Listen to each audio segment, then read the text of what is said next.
பாஜக கூட்டணியில் பெரம்பலூர் தொகுதியில் போட்டியிடும் இந்திய ஜனநாயக கட்சியின் வேட்பாளர் பாரிவேந்தர் திருச்சி மாவட்டம் புலிவலம் பகுதியில் பிரச்சாரம் மேற்கொண்டார். அப்போது திமுக எம்பிக்கள் 38 பேரும் நாடாளுமன்றத்தில் நடக்க அனுமதிக்காமல் முடக்க முயற்சி செய்து அவர்களது காலத்தை கழித்துவிட்டதாக விமர்சித்துள்ளார்.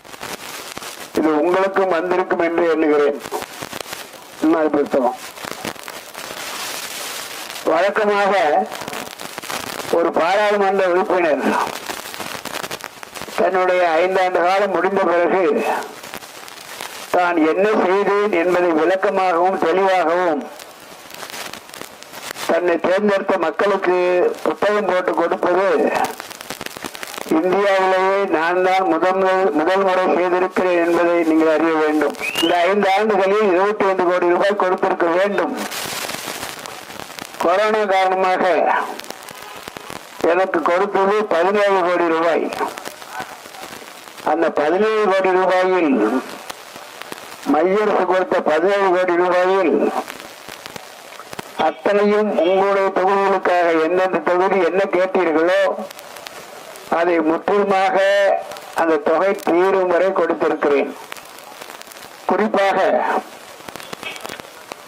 இந்த தொகுதியில் பெரும்பாலும் அரசு பள்ளிகளில் போதுமான வகுப்பறைகள் இல்லாமல் இருந்தது. ஆக அவர்களுக்காக 42 வகுப்பறைகளை அரசு பள்ளிகளுக்கு கட்டி கொடுத்திருக்கிறேன். ஆக இது தனிப்பட்ட முறையில் கொடுக்கிறது. நீங்கள் மீண்டும் தேர்ந்தெடுத்தால் உறுதியாக பாராளுமன்றத்துக்கு சென்றால் மீண்டும் உங்களுக்கு ஆண்டுக்கு 5 கோடி ரூபாய் மைய அரசு வரும். 5 ஆண்டு கொரோனா வராது என்று நம்புகிறேன். அந்த வேலை அப்புறம் 25 கோடி மைய அரசு கொடுக்கிற நேரத்தில் மீண்டும் உங்களை பார்த்து ஒரு ஊராக வந்து உங்கள் மனுக்களை பெற்று எந்தெந்த ஊருக்கு என்ன தேவை என்பதை புரிந்து கொண்டு அவற்றை எல்லாம் அரசு நிதியில் இருந்து வழக்கம் போல செய்து தரப்படும். அவருடைய அமைச்சரவையில் 70 பேர் இருந்தாங்க. ஒருத்தர் 2 பேர் இல்லை, 70 பேர் இருந்தாங்க. அந்த 70 அமைச்சர்களும் அதோடு கூட பிரதம அமைச்சரும் கூட ஆட்சி செய்த 10 ஆண்டுகள் யாராவது இங்க லஞ்சம் வாங்கினாங்க, இங்க ஊழல் பண்ணாங்க அப்படின்னு யாராவது இதுவரை பேசி கேட்டிருக்கிறீர்களா? பத்திரிகைகள் எழுத பார்த்திருக்கிறீர்களா? இல்லவே இல்லை.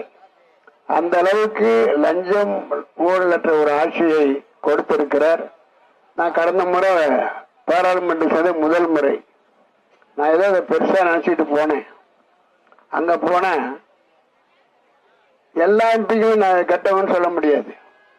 தமிழ்நாட்டில் இருந்து அனுப்பப்பட்ட அந்த 38 நிமிடம் தமிழ்நாட்டில் இருந்து அனுப்பப்பட்ட திமுக 38 பேரும் அங்கே எப்பொழுதும் பாராளுமன்றத்தை நடக்க அனுமதிப்பதில்லை, முடக்கவே முயற்சி செய்து கொண்டிருந்தார்கள்.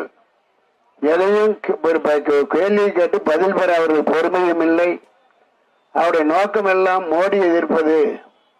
ஆகவே நான் சொன்னேன் இல்லையா, மோடி ஆட்சியில் அங்க ஊழல் இல்லை, லஞ்சம் இல்லை, எதுவுமே கிடையாது. ஆனா அப்படியே தமிழ்நாட்டுக்கு வந்து பாருங்க.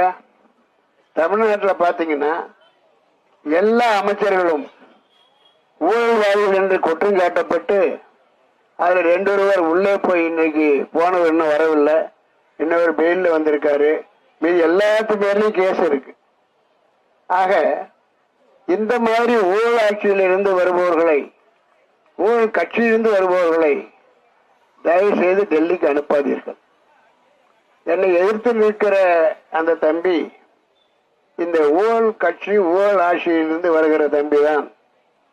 அவங்க அப்பா ஊரிருந்த ஒரு பெரிய ஆளு. அவர் எவ்வளவு ஊழல் பண்ணாருங்கிறதெல்லாம் கொஞ்சம் தெரிஞ்சவங்கிட்ட கேட்டு தெரிஞ்சுக்குங்க. அப்பேற்பட்ட குடும்பத்திலிருந்து வருகிற ஒரு தம்பியை நேர்மையாக இருப்பார் என்று உங்களால் சொல்ல முடியாது. ஊழல் குடும்பத்தில் பிறந்தவர்கள் ஊழல் செய்யத்தான் செய்வார்கள். நீங்க தான் விழிப்புணர்வோடு இருக்க வேண்டும். அந்த வகை நல்லவரை தேர்ந்தெடுத்து மோடியுடைய கரங்களை வலுப்படுத்தி அதன் மூலம் இந்த தொகுதிக்கு வர வேண்டிய நல்ல திட்டங்களையும் அதேபோல் நிதியையும் பெற்று உங்களுக்கு வசதி செய்து கொடுக்க நல்ல எம்பியை தேர்ந்தெடுங்கள். அவர்களை ஆதரியுங்கள்.